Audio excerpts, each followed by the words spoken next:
चलिए मित्रों, शुरू करते हैं हम अपना आज का करंट अफेयर। देखते हैं हमारी जितनी भी महत्वपूर्ण खबरें हैं सभी पे विस्तार से चर्चा और विश्लेषण करते हैं। हमारी पहली न्यूज़ है, देश में कोयला उत्पादन एक वित्तीय वर्ष में 1 बिलियन टन के आंकड़े को पार कर गया। तो चीन के अलावा भारत एकमात्र ऐसा देश है जिसने वार्षिक कोयला उत्पादन में 1 बिलियन टन का आंकड़ा पार कर लिया।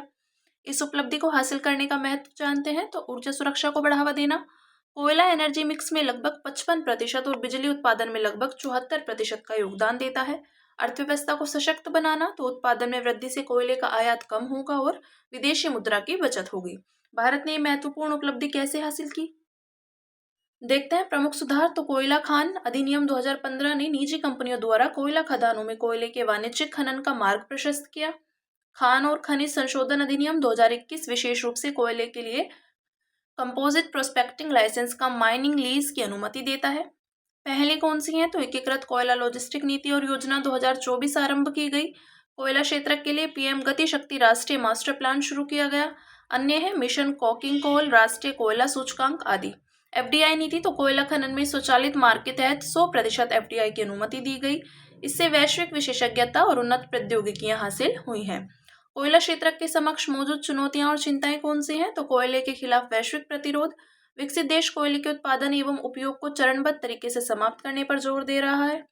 आयात पर निर्भरता, तो भारत ने वित्त वर्ष 2023-24 में लगभग 260 मिलियन टन कोयले का आयात किया था। इसमें गैर कोकिंग कोयले का प्रभुत्व था, कुल आयात का लगभग 77%। अन्य मुद्दे हैं भूमि अधिग्रहण, ओपन कास्ट माइनिंग के कारण पर्यावरण का क्षरण आदि। भारत में कोयला क्षेत्र की स्थिति, तो खपत की बात करें तो भारत कोयले का दूसरा सबसे बड़ा उपभोक्ता है। उत्पादन, भारत कोयले का दूसरा सबसे बड़ा उत्पादक है। और रिजर्व, तो भारत में कोयले का 5वां सबसे बड़ा भूवैज्ञानिक भंडार है। अब बात करेंगे अगली न्यूज की, जो है फास्ट ट्रैक स्पेशल कोर्ट्स ने 2024 में लगभग 85,000 मामलों का निपटारा करके त्वरित न्याय को साकार किया। तो एफटीएससीएस द्वारा मामलों की निपटान दर 96% रही।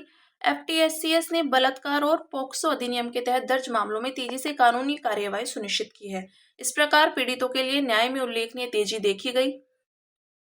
लैंगिक अपराधों से बालकों का संरक्षण अधिनियम पोक्सो 2012 बच्चों के खिलाफ यौन अपराधों से निपटने के लिए कठोर अधिनियम है।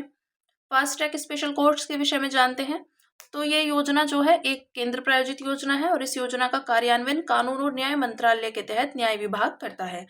2019 में सुप्रीम कोर्ट के निर्देश के बाद पोक्सो अधिनियम के मामलों के त्वरित निपटारे और आपराधिक कानून अधिनियम 2018 के कार्यान्वयन के लिए विशेष न्यायालयों की स्थापना की गई थी। उद्देश्य है देश भर में एफटीएससीएस की स्थापना में राज्य सरकारों का समर्थन करना। लक्ष्य, अनन्य पोक्सो न्यायालयों सहित कुल 790 एफटीएससीएस स्थापित किए जाने हैं। प्रत्येक एफटीएससी को प्रति तिमाही 41 से 42 मामलों और वार्षिक रूप से कम 165 मामलों का निपटान करना होता है। प्रत्येक न्यायालय में एक न्यायिक अधिकारी और 7 कर्मचारी सदस्य होंगे। अवधि, केंद्रीय मंत्रिमंडल ने इस योजना को 2026 तक बढ़ा दिया है। इस अवधि के लिए निर्भया फंड के तहत कुल वित्तीय परिव्यय 1952.23 करोड़ रुपए निर्धारित किया गया है। फंडिंग पैटर्न, तो राज्य और विधानसभा वाले केंद्र शासित प्रदेशों के मामले में केंद्र सरकार 60% का योगदान देती है, जबकि राज्य विधानसभा वाले केंद्र शासित प्रदेश सरकार 40% का योगदान देते हैं। उत्तरी, पूर्वी और पहाड़ी राज्यों केंद्र शासित प्रदेशों के मामले में केंद्र सरकार का योगदान 90% है। एफटीएससीएस की आवश्यकता क्यों है, तो सीमित न्यायिक संसाधन, बलात्कार और पोक्सो अधिनियम के मामले में पीड़ित बच्चे को न्याय मिलने में देरी हो सकती है। अपराधियों में भय पैदा करना, तो मामलों का समय पर निपटारा भविष्य में होने वाली घटनाओं को रोकेगा। और विधायी ढांचे के साथ संरेखित दंड प्रक्रिया संहिता और पोक्सो अधिनियम जांच एवं मुकदमे को पूरा करने के लिए सख्त समय सीमा निर्धारित करते हैं। देखते हैं भारतीय लोक प्रशासन संस्थान के अनुसार एफटीएससीएस को सशक्त बनाने के उपाय, तो राज्य एवं हाई कोर्ट्स को मजबूत बनाना, सूचित कानूनी कार्यवाही सुनिश्चित करने के लिए पोक्सो मामलों में अनुभवी न्यायाधीशों की नियुक्ति करना चाहिए। कोर्ट रूम को अपग्रेड करना, तो ऑडियो और वीडियो रिकॉर्डिंग सिस्टम जैसी आधुनिक तकनीक का उपयोग करना चाहिए। फोरेंसिक प्रशिक्षण, तो साक्ष्य विश्लेषण में सुधार के लिए फोरेंसिक लैब के मामले में कौशल को बेहतर बनाना चाहिए। और वल्नरेबल विटनेस डिपोजिशन सेंटर्स की स्थापना, तो पीड़ितों के बयानों को बेहतर तरीके से दर्ज करने के लिए सभी जिलों में ऐसे केंद्र स्थापित करने चाहिए। देखते हैं अगली न्यूज, जो है सीबेड वारफेयर आधुनिक जियोटेक संघर्ष का महत्वपूर्ण डोमेन बनकर उभरा है। तो यह वारफेयर ग्लोबल कनेक्टिविटी के लिए खतरा है तथा भू राजनीतिक परिदृश्य को नया रूप दे सकता है। इसके विषय में देखते हैं।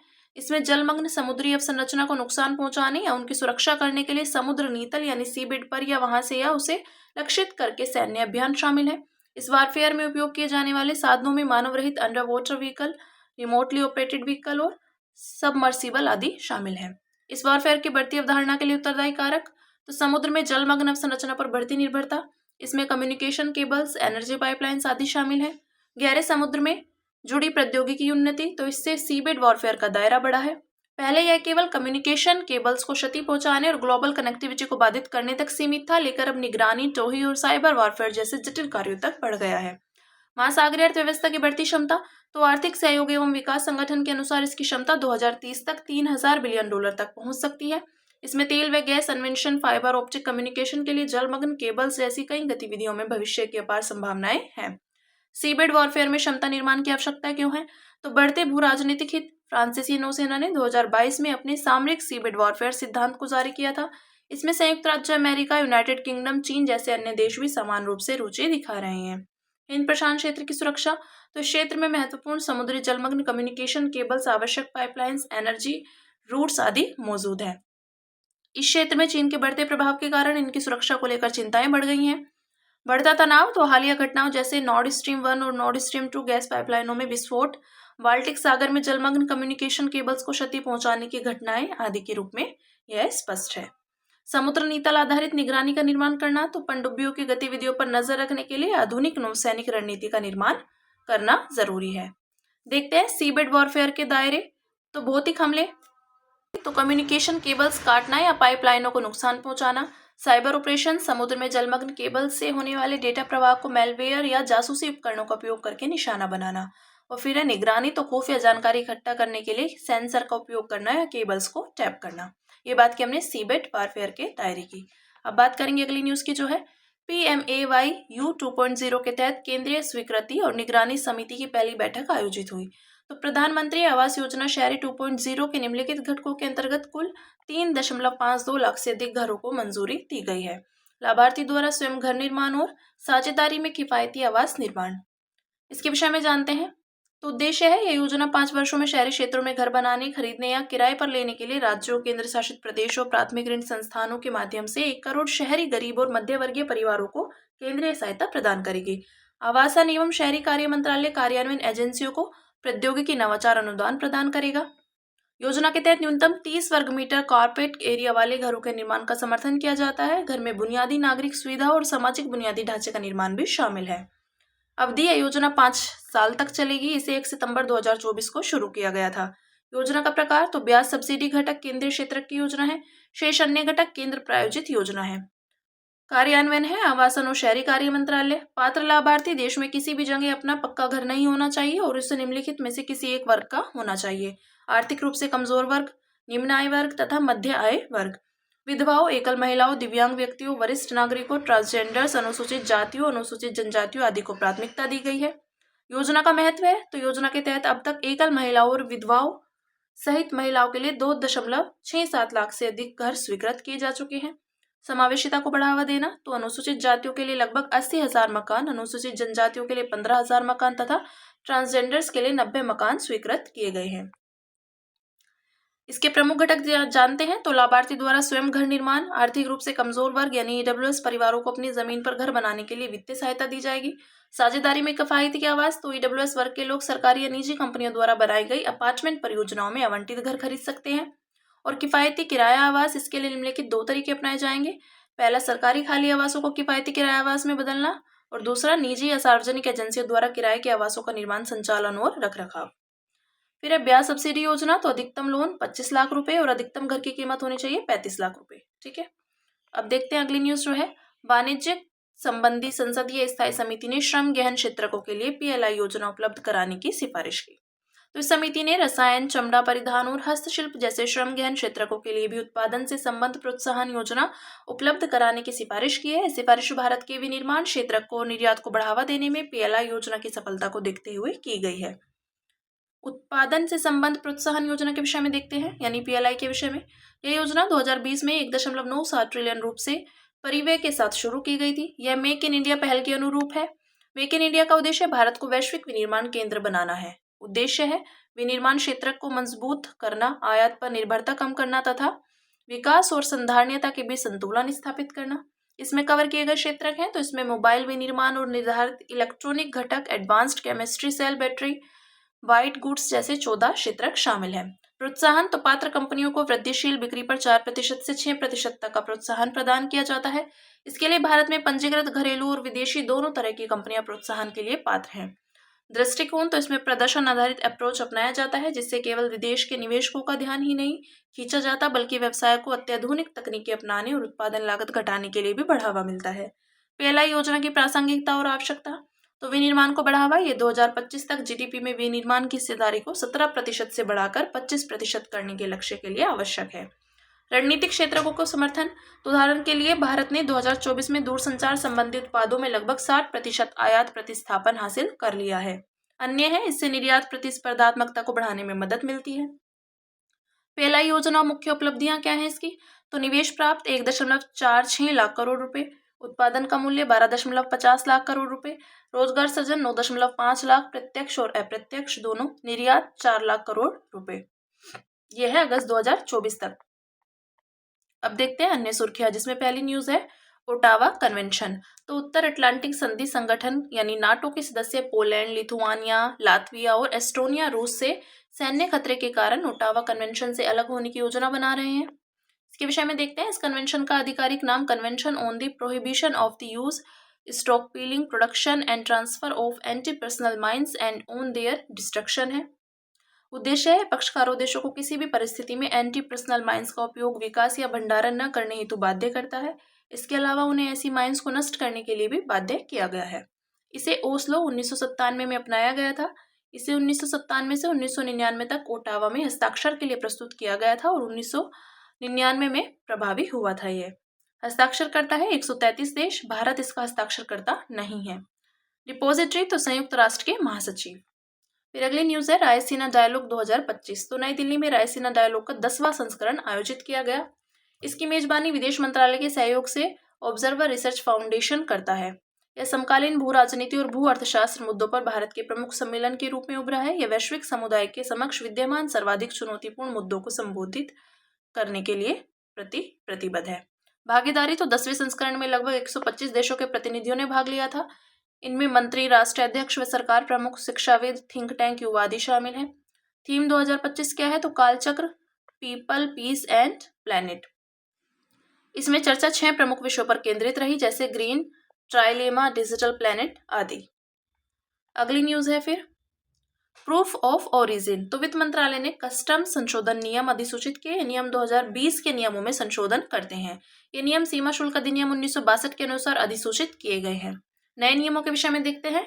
तो अब आयातक को व्यापार समझौते के तहत विशेष दर पर शुल्क के लिए प्रूफ ऑफ ओरिजिन प्रस्तुत करना होगा, जबकि पहले सर्टिफिकेट ऑफ ओरिजिन प्रस्तुत करना होता था। इसका उद्देश्य यह प्रमाणित करना है कि शिपमेंट में माल पूरी तरह से एक विशेष देश में प्राप्त, उत्पादित, निर्मित या प्रसंस्कृत किया गया हो। इन बदलावों के लाभ तो अब भारतीय सीमा शुल्क अधिकारी सर्टिफिकेट की बजाय अतिरिक्त साक्ष्य मांग सकते हैं। इससे विशेष रूप से चीन के उत्पादों के आयात की कड़ी जांच की जा सकेगी, जिन्हें उच्च शुल्क और व्यापार प्रतिबंधों से बचने के लिए आसियान, श्रीलंका, यूएई जैसे देशों के माध्यम से भेजा जाता है। फिर नेक्स्ट है तंबाकू। तो पिछले 4 वर्षों में भारत का तंबाकू निर्यात 2 गुना हो गया। भारत तंबाकू का दूसरा सबसे बड़ा उत्पादक चीन के बाद तथा दूसरा सबसे बड़ा निर्यातक है ब्राजील के बाद। प्रमुख उत्पादक राज्य हैं गुजरात कुल खेती योग्य क्षेत्र का 45% और उत्पादन 30%, आंध्र प्रदेश, कर्नाटक, उत्तर प्रदेश और बिहार है। अनुकूल परिस्थितियां, तापमान तो 20 से 27 डिग्री सेल्सियस के बीच होना चाहिए। वर्षा की बात करें तो जब इसे वर्षा सिंचित फसल के रूप में उगाया जाता है तो फसल उगाने के मौसम के दौरान कम से कम 500 मिलीमीटर अच्छी तरह से वितरित वर्षा की आवश्यकता होती है।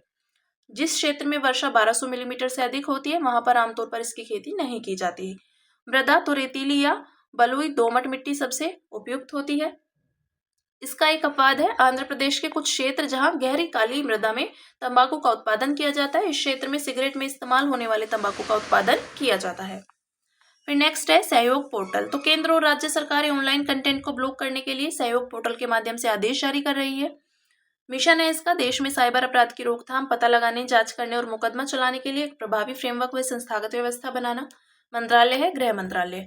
इसे आईटी अधिनियम 2000 के अंतर्गत सरकार या उसकी एजेंसी द्वारा मध्यवर्तियों को नोटिस भेजने की प्रक्रिया को स्वचालित करने के लिए विकसित किया गया है।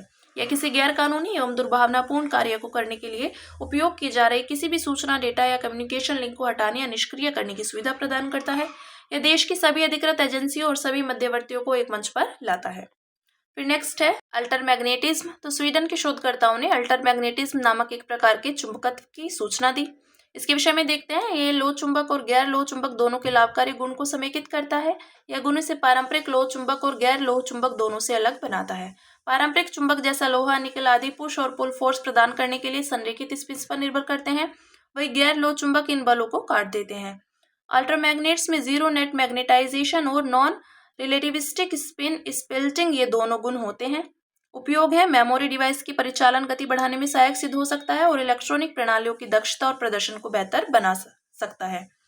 फिर नेक्स्ट है राष्ट्रीय प्रत्यायन बोर्ड। तो मद्रास हाईकोर्ट ने राष्ट्रीय प्रत्यायन बोर्ड पर 2025 के लिए राष्ट्रीय संस्थागत रैंकिंग फ्रेमवर्क प्रकाशित करने पर अंतरिम रोक लगा दी। NIRF का उद्देश्य संस्थानों की रैंकिंग के लिए एक व्यापक और मानकीकृत फ्रेमवर्क प्रदान करके उच्चतर शिक्षा प्रणाली में पारदर्शिता एवं जवाबदेही देना है। इसके विषय में जानते हैं। इसे अखिल भारतीय तकनीकी शिक्षा परिषद अधिनियम 1987 की धारा 10U के तहत 1994 में स्थापित किया गया था।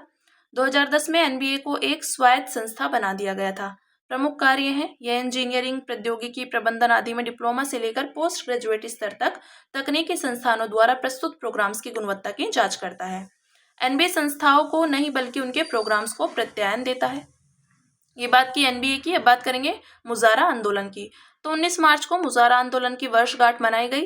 यह आंदोलन मुजारा और तत्कालीन प्रशासन के बीच हुए हिंसक टकराव की स्मृति में हर साल मनाया जाता है। इसके विषय में देखते हैं। यह आंदोलन पटियाला रियासत में शुरू हुआ था और 1930 के दशक में इसका तेजी से प्रसार हुआ था। इसकी उत्पत्ति 1920 के दशक के प्रजामंडल आंदोलन से संबंधित थी। विभाजन पूर्व पंजाब के काश्तकार किसानों ने बिस्वेदारी प्रणाली के तहत जमींदारों से भूमि के मालिकाना हक की मांग की थी। मुजारों को अपनी पैदावार का एक हिस्सा बिस्वेदार यानी जमींदार को देना होता था तथा कुछ हिस्सा अंग्रेजों को देना पड़ता था। इस दोहरी कर वसूली की वजह से किसानों का शोषण होता था। उल्लेखनीय नेता हैं बूटा सिंह, कृपाल सिंह आदि। अब अंत में बात करेंगे सुर्खियों में रहे स्थल की, जो है मंगोलिया, राजधानी उलन बाटर। तो भारत और मंगोलिया ने रणनीतिक साझेदारी को मजबूत करने की प्रतिबद्धता की पुष्टि की। यह उत्तर मध्य एशिया में स्थित एक स्थल रूप देश है। इसके उत्तर में रूस और दक्षिण में चीन है। भौगोलिक विशेषताएं, तो यह मुख्य रूप से एक पठारी क्षेत्र है। इसके 80% भाग पर स्टेपी घास के मैदान है। इसके दक्षिण में गोबी का मरुस्थल है। प्रमुख पर्वत श्रृंखलाएं हैं अल्ताई, खांगई और खेंटी। सबसे लंबी नदी ओरखोन नदी। ओरखोन घाटी एक यूनेस्को विश्व धरोहर स्थल भी है। ठीक है, ये बात की हमने मंगोलिया की। तो हमारी आज की जितनी भी महत्वपूर्ण खबरें थी, हमने सभी पे विस्तार से चर्चा और विश्लेषण किया। अब इसी के साथ मिलते हैं कल अपनी नई खबरों के साथ।